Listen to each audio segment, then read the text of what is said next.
Okay guys, Majin Sage here. As promised, my new deck. I know I've gone through a lot of decks lately. My Rainbow Neos deck, which I sold off to my friend who's doing really well with it, which I'm pleased about. And then my Gate Hero deck, which did okay. I couldn't get it to work particularly well. I think it would have done better with the Pot of Duality. Then I went on to a sort of Gemini Spark deck, which was really competitive. I mean, obviously, I had Pot of Duality for a while. It was Gemini Spark, Thunder Kings. It was sort of an anti-meta hero beatdown deck. But for those of you that know me, you'll know that that's not really my style. I mean, yes, it wins games, but it's not interesting enough to play with. I think I got a bit bored playing with it. I like to fuse, and I wasn't, some games I was winning games without even bringing out any fusion heroes, and it was like, I didn't feel much like the hero duelist that I claimed to be. So I got rid of that, sold off the Pot of Duality to my brother, got some cash. He's playing really well with it with his X-Saber deck, so he's happy. And I got some cash off him and some trades as well. And I've made this deck, and I mean, I haven't played with it yet, but I've played with a sort of proxy deck similar to this one, and it's really interesting because it gets out fusions and synchros really quickly. I've called it Destiny Zero because obviously it's Destiny Heroes and it mostly runs with zeros, with Absolute Zero. I've seen it be called Diva Zero, lots of different variants of that, but Destiny Zero is what I'm calling it. So let's go into the main deck and we can see. Okay, we've got Secret Rare Dark Arm Dragon. This card is really important to me because it was Luke's favourite card, my brother, in his binder, and he used it as part of the trade for Pot of Duality, and he said that I was the only one that he trusted to look after it. And it's one of his favourite cards. So this is a really precious card. Aside from being really powerful, I run a lot of darks in this deck, a lot of Destiny Heroes. It's also got a lot of graveyard manipulation with Future Fusion and things to drop cards, Place Where a Zombie, Malicious, Miracle Fusion, obviously to remove and sort of manipulate the number of darks in my grave. So this is really easy to get out. Very good card still. 2 Kaias. Single tribute bait's quite easy with this deck. You can tribute cards. Removes things like Stardust Dragon, which can stop Absolute Zero's effect, so that's really good. I mean, you can tribute Absolute Zero for this guy. Blow up, sort of remove from player back row and then blow up their front row. That's a really good little tactic with this. Obviously it's a dark for Dark Arm Dragon as well. 2 Malicious. 2 actually runs really well. I know they're restricted to 2, but it doesn't hurt the deck that they've gone to 2 and have been for a while. I don't see them coming back, but it means I'm not drawing them as often. I can search for them instead. A bit like how I said with Neos in a previous video for my Rainbow Neos deck. They stay in the deck until I need them. Future Fusion drops them, Stratos searches for them, and then I can drop them with Destiny Draw. Then remove it from play. It's a level 6, summon a Diva, and that's an instant level 8 Stardust Dragon, or Colossal Fighter is another really good one for this deck. So they're good. 2 Ultimate Rare Diamond Dude, I love these guys. Another really good Destiny hero. I run a lot of normal magics in this deck, so I can usually get pluses off this guy.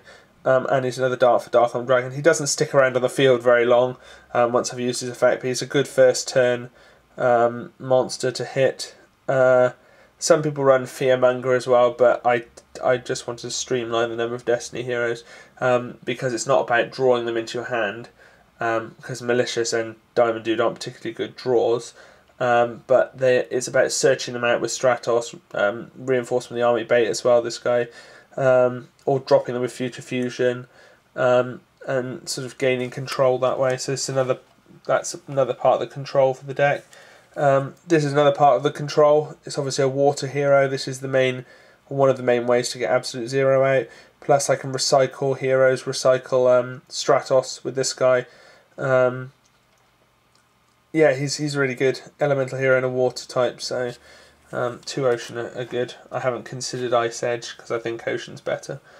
1 Stratos, don't need to explain that again. Standard for heroes. It can blow up back rows and it can search out e-heroes, so that's staple and really good. My Plague Spur Zombie. Again, a lot of graveyard manipulation. If I don't have a Diva in hand, I can always, especially on Malicious, so if I've got nothing on the field, nothing in my hand, if they've reduced me to nothing, I can use this, sort of draw a card, put it back on the top of my deck, especially on this guy, remove the Malicious from play, and then that's an instant level 8 synchro, so that's like, if I've got nothing else, then there's resources in my grave to help me get back on the field, which is really good. He can also be used in a couple of nice combos with Diamond Dude, and Malicious as well. You can either, if you've got Malicious in your hand and one in the grave, you can put that back on the top of your deck, special summon this guy, and then remove the Malicious and play and special summon the one that was on the top of your deck. So if you draw the Malicious, it's not ideal, but it's not. You can fix it, obviously. And he's also good if you put some normal magics on the top of your deck, then summon Diamond Dude. You can activate his effect, drop, say, Destiny Draw in the grave, then Synchro for a level 6 Bryanek. Next turn you've got a Destiny Draw on the way. It's really good. It's difficult to play with sometimes to get those sort of combos off, but a bit of practice and it's really good to do. 1 Effect Veiler. My brother and I were talking about this last night. Since Book of Moon has gone to 1, this guy is one of the few ways that you can actually stop big plays. When Trishula comes, unless they've got Book of Moon in their hand, this is one of the few ways that can actually stop it. I think maining 1 is really good. There's an article at the moment on the main Yu-Gi-Oh! Trading card game website regarding this. So check it out, it's really good. And plus, it's a light monster for the Shining. I can remove, it's the only light monster I'm running in the main deck. But I can remove this and a hero for the Shining, so that's good. Sangan searches out Effect Veiler, searches out Diva especially, Plague Spur Zombie. I usually use it to search out Diva, just to get the combo off. Speaking of which, 3 Deep Sea Diva. Deep Sea Diva is a really, really good +1. Summon it, get either a Spine Gilman for a level 5. Synchro will be brilliant when Tech Genus Hyper Librarian comes out, which I've ordered. That's an instant level 5 synchro with a broken effect, really, really good effect. Or, if I've got level 4 on the field, I can summon this guy, get out a Spine Gilman, and synchro summon for a level 9 Mistworm. Or again, when Trishula comes out, which I'm hopefully going to pre-order soon. But this guy out, plus, it's got great synergy with the deck because it's a water monster for absolute 0. So that fuels the grave. I can summon this, summon another one, go for a level 6, then synchro for a level 8. If I got Diamond Dude on the field, I can summon this, get another one, synchro for a level 6, synchro for a level 8. That's a hero and 2 water monsters in the grave. It's brilliant, really, really good. Spine Gilman, better than Mermaid Knight in my opinion, because he's got more attack points when he's summoned. It doesn't matter either way really. I use him for his level, but I personally prefer this guy, and more people run this guy. So 1700 level 3 monster is pretty good. You can push the game if you summon Diva, summon this, do an attack, and Diva gets some extra attack points as well. So 3 gold sarcophagus. The reason why I run 3 of these, aside from the fact from not having any Potter duality anymore, is the fact that there are so many targets with it. You can pick Destiny Draw, Miracle Fusion, Allure of Darkness, Solemn Judgment, Dark Hole. I've always got targets to pick with this. 3 is definitely not overkill. I can pick Diva if I need to. I can pick Dark Arm Dragons, another really good one. Kaias is pretty good as well. Just start fueling my hand for the key cards I need to pull off any combos. 2 Miracle Fusion. 2 is enough because I'm running 3 Gold Sarcophagus. Gives me access to my heroes. Top deck of the year. This is really, really good card. 2 MST, their staple, picks off, you know, any annoying traps they got, particularly Royal Oppression, which hurts this deck. Future Fusion, this is the engine of the deck. Absolutely the engine of the deck. You can you can fuel the grave with a malicious, drop a malicious in the grave, drop a water monster in the grave. That's malicious setup, and you've got you know, bait for Miracle Fusion. It's just a really, really good card. I usually pick this with Gold Sarcophagus very early on in the game, so I can get it out ASAP. And it's not about getting out the fusion monster, it's about fueling the grave with it. So Allure of Darkness, I run so many darks that this card is just essential in this deck. Again, with Destiny Draw, even though it's at 1, I can pick it with Gold Sarcophagus and get it to my hand. Use it to drop Malicious, particularly. Reinforcement of the Army, I've got enough warrior types to run this. Monster Reborn, that's a staple card. Again, Dark Hole, staple. Mind Control, with any synchro based deck, you need Mind Control, so you can take their monsters and tune. If I don't have any monsters of my own, I can't build any up. I've got enough tuners to take their own and then synchro and get some pluses off of that. Book of Moon, staple. At 1 you need this, so that's in there. Plus, a lot of people are going to be running Trap Stun because Book of Moon's at 1. So, Mirror Force, Torrential Tribute, Solemn Judgment, 1/7 Tools of the Bandit because I commit to big plays. So it stops Solemn Warning because it's a counter trap. Speaking of which, 2 Solemn Warning and 2 Bottomless Trap Hole, and that's the main deck. Side deck. 2 Thunder King Ryu. A lot of these in the side deck are light, so I can have access to the Shining a bit easier. You know, stops search, stops special summoning. This card's really good. It's a 1900 beta. 2100 beta Cyber Dragon. Good for Machina cards and good for running over any sort of really powerful decks that runs a lot of beta cards.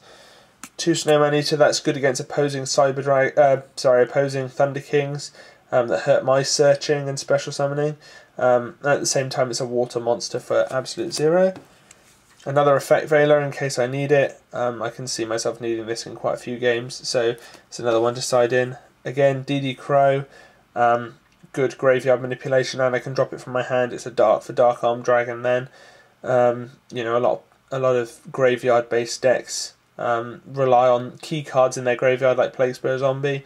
I can drop this and remove it. It's also good against X-Sabers.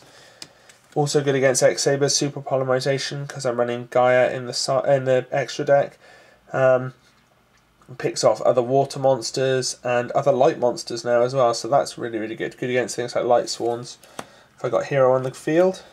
2 Noblemen, stops other Snowman Eaters, I'll side these in game 2. Stops Raikou, any big face down monsters. 1 Royal Oppression, I know it hurts me, but usually I've done my special summoning by the time this comes out. So that's really good.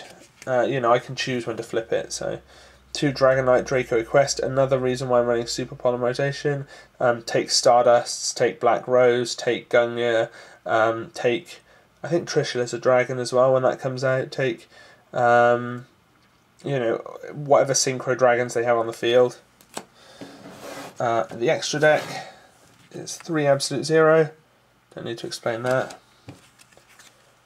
2 Shining, ultra rare, brilliant. 1 Gaia, may run another one. Please put the extra deck to 20. 1 ultra rare Chimeric Fortress Dragon for Machinas, because I run Cyber Dragon on the side. 2 Stardust, I need 2, I make 2 lots. 1 Black Rose, because I can either make that or I can make Gungnir. 1 Brionac. 1 Mistworm, very easy to get out. 1 Ally of Justice Catastor. Oops. And 1 Colossal Fighter. that's the deck, guys. So let me know what you think and post below. Thanks, guys.